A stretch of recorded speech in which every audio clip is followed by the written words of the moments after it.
My issue is the money issue. I don't want to call it an issue, but I know that in my vortex there are millions of dollars. More? I lived enough contrast to put a lot of money in my vortex. Yeah, good job. And Good job. I'm ready to manifest it and see it, and I feel like I'm on the edge of a new idea, and I don't know what that idea is. That's because you're focused so much on the issue of money. Okay. When the idea feels necessary to get something that isn't, then the fact that it isn't blocks getting the idea that leads to the improvement. We'll say that again. When the idea that you feel you're on the brink of feels necessary to solve the issue, your word, to solve the issue looms big enough that the idea is blocked. So how do I allow the idea by taking off my attention from the issue? By taking money out of the equation. By being excited about the idea and not what it will produce or not what it will solve. Letting the emotion be the prize, not the manifestation. This is big. So here's this vibrational reality that is full of all that you want. And the key that opens the door for you and starts letting the ideas flow out, it's the emotion. It's not the solving of a problem. It's the desire. We want you to crave, there's yearning in that, but we like the feeling of the word. We want you to crave freedom, not money, even though they often mean the same thing. But when you crave freedom, it's so much cleaner than when you crave money. Can you feel the difference? I crave that freedom, man. I want you to crave that feeling of an idea exploding in your mind. Not what it will produce later, but just that moment in time, because if you crave that and get it, then there'll be another and another and another and another. And after a while, you'll start seeing how the ideas lead to each other and get you the result that you want, but you don't have the ability to focus wholly and only on the result that you want. But you have the ability to receive this and this and this and this and this and this and this. And later when it all comes together and you stand back and you look at it, you go, oh, I remember sort of how that evolved. But I had no idea I was going to get these results. These results are so much more than I even knew I was headed for. And if I had been focused upon these results, I would have probably stifled it way earlier and prevented it from coming. And I feel like I'm doing that because I feel like I'm so reality-based. Like I have to pay my bills, I have to pay rent. And in the meantime, I want to like take action and just get a job and do the work. You might be reality-based. You want to be reality-based because that's where the good stuff is. In other words, we've been talking about that all day. To be able to see it and hear it and smell it and taste it and touch it, that's reality-based in the way that you mean it. There's nothing amiss with any of that. But you're not only reality-based. You're also vibrationally based. You're also emotionally based. You have the ability to mix it up some. Because if you're only reality-based in the way you mean it, then that means every day you're just looking at how much money you don't have in your bank account. And no more can come. This is how it is, this is how it is, this is how it is, this is how it is, this is how it is, this is how it is, this is how it is, this is how it is. More tries to get in. No, this is how it is, this is how it is. More is trying to make its way in. No, this is how it is, this is how it is. The money's trying to get in. No, this is how it is, this is how it is. Ideas are trying to get in. No, this is how it is. I'm reality-based. Which means I can only see exactly what is, which means nothing can ever change. Yeah. But we exaggerated that deliberately to make you feel foolish. To make you realize that you gotta lighten up. A lot of people want you to face reality, but they don't know that there's another option. And I believe that. I believe in my vortex. I know it's there. I feel it. Let us say something here. This is gonna help you.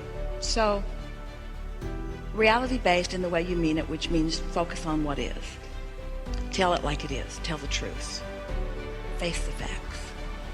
And others who want you to do that think that the alternative to that is being irresponsible or being crazy or eating frou-frou dust or being illogical. But that alternative that so many people are wary of and wanting to guard you or protect you from is all based upon a lackful vibration that doesn't allow clarity and focus and magic and music and alignment and inspiration. So let's just take some examples. Let's talk about the musician who doesn't want to just play the music that exists in reality, who wants to write something new. An absolute realist would say, why are you messing with music? Why don't you just play what's already there? Or an artist who is wanting to tap into something more and express it onto the canvas.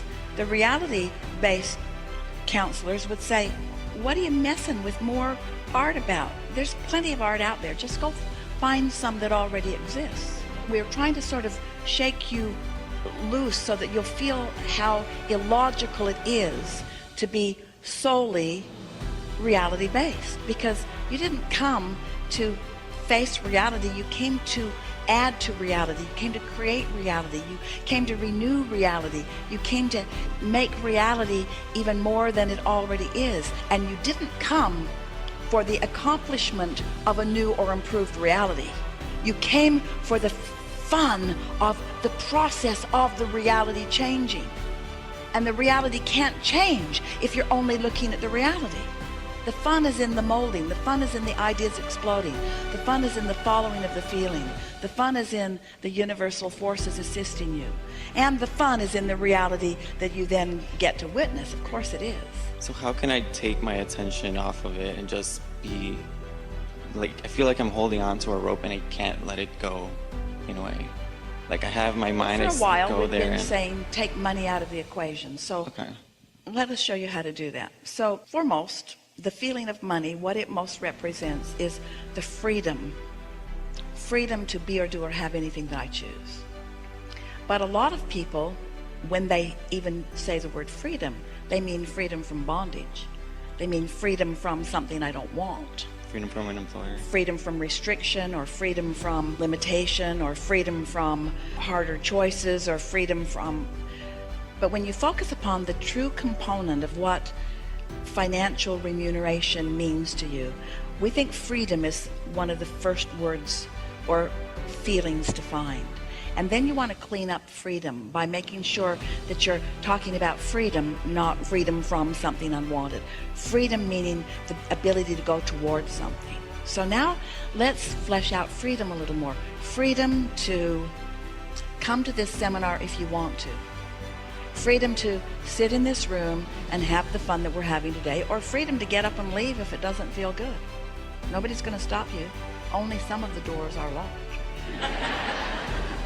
All the doors are open. You can get up and go. You have the freedom to be here, freedom to not, freedom to come, freedom to not come, freedom to stay, freedom to go, freedom to be inside, freedom to be outside, freedom to focus upon things that are not beautiful, freedom to focus upon things that are beautiful, freedom to choose, freedom to eat at the hotel, good idea, really good food, freedom to eat out somewhere else, freedom.